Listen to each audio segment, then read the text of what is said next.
தினமும் மனம் நிகழ்ச்சியில நீங்க கேள்விப்படாத ஒன்ன பண்ணி காமிக்க போறேன். மாங்காய் அல்வா. என்னடா அது மாங்காய் ஊறுகாய் போட்டிருக்கோம், தொக்கு போட்டு காமிச்சிருக்கா, மாங்கால அல்வாவா அப்படின்னு பாக்குறீங்களா? மாங்காய் இந்த கோதுமை அல்வா எல்லாம் பண்ற மாதிரி, கேரட் அல்வா பண்ற மாதிரி மாங்காயிலையும் அல்வா பண்ணலாம். இதோ மாங்காய், இந்த கிளிமூக்கு மாங்கான்னு சொல்லுவா, பெங்களூர் மாங்கான்னு சொல்லுவா. ஒரு மாங்காய் நல்லா சீவி வச்சுருக்கேன். இத மிக்சியில போட்டு கொஞ்சம் ஸ்மாஷ் பண்ணி வச்சுருங்க. அல்வானா நல்லா மழமழன்னு இருக்கணும் இல்லையா, பாக்கிறதுக்கு இந்த கோதுமை அல்வா மாதிரியா. அதனால மிக்சியில போட்டு ஒரு திருப்பி எடுத்து வச்சுருங்க. நான் மிக்சியில அரைச்சிட்டு உங்களுக்கு காமி. மாங்காய பாருங்க, அதை மிக்சியில ஸ்மாஷ் பண்ணி வச்சுட்டேன். இது பாருங்க. இப்போ இந்த விழுது எவ்வளவு வந்திருக்கோ அந்த அளவு வெல்லம் பொடி பண்ணி வச்சுக்கணும் ரெடியா. இந்த விழுது நம்ம ஒரு இதில் அளந்துக்கலாம், இதுலையானாலும் அளந்து வெல்லத்தை வச்சுருக்கேன். இப்போ மாங்காய உங்களுக்கு கலரி காமிக்கிறேன். இப்போ இந்த வானாயில ஒரு 2 ஸ்பூன் நெய் குத்துறேன், அடி ஒட்டாம இருக்கிறதுக்கு. 2 ஸ்பூன் நெய் குத்திருக்கேன்.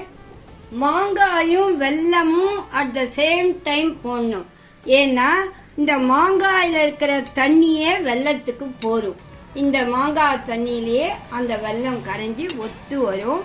இப்போ இந்த மாங்காய ஃபர்ஸ்ட் போடுறேன். இது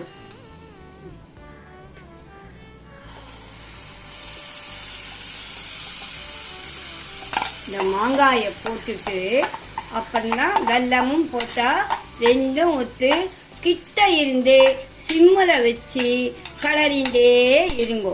அதுதான் முக்கியம், நம்ம விட்டுட்டு போகக்கூடாது. இதை பாருங்க, வெல்லம், இந்த வெல்லத்தையும் போட்டுட்டேன்.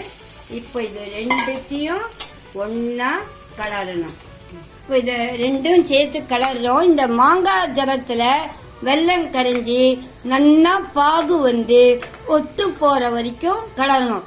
எப்படி கமர்கட்டுக்கு கலருவோம் தேங்காயும் வெல்லமும், அந்த மாதிரியா கண்ணாடி மாதிரி வர வரைக்கும் நல்லா. அப்பதான் மாங்காய் அப்படியே இந்த கோதுமை அல்வா மாதிரி தொட்டா நல்லா இதுவா வரும். அந்த பாகு தோய நல்லா வரும், கெட்டும் போகாது. அதனால இது நல்லா சுருண்டு வர வரைக்கும். அப்போ சுருண்டு வர சமயத்துல கொஞ்சம் நெய் சேர்க்கணும். இது இப்போ கலரிண்டே இருக்கலாம். எப்படி சுருண்டு வந்திருக்கு பாருங்க. நல்லா நீங்க ரொம்ப நேரம் வச்சுக்கணும்னா இன்னும் நல்லா கொஞ்சம் இது பண்ணிட்டு பாட்டில்ல போட்டு வச்சுக்கலாம். அப்ப சாப்பிட்றதுக்கு அப்படின்னா இது பாருங்க, ஒட்டாத தெரியுதா, துளி கூட ஒட்டாத வந்துடுத்து பாருங்க.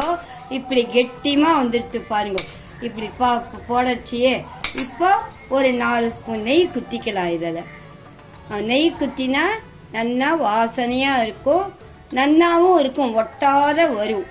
இப்போ இந்த நெய் குத்திட்டு கொஞ்சம் கலரிட்டு, முக்கியமானது என்ன சொல்லுங்க, ஏலக்காய் போட்டு இதை இறக்கி வச்சுடலாம்.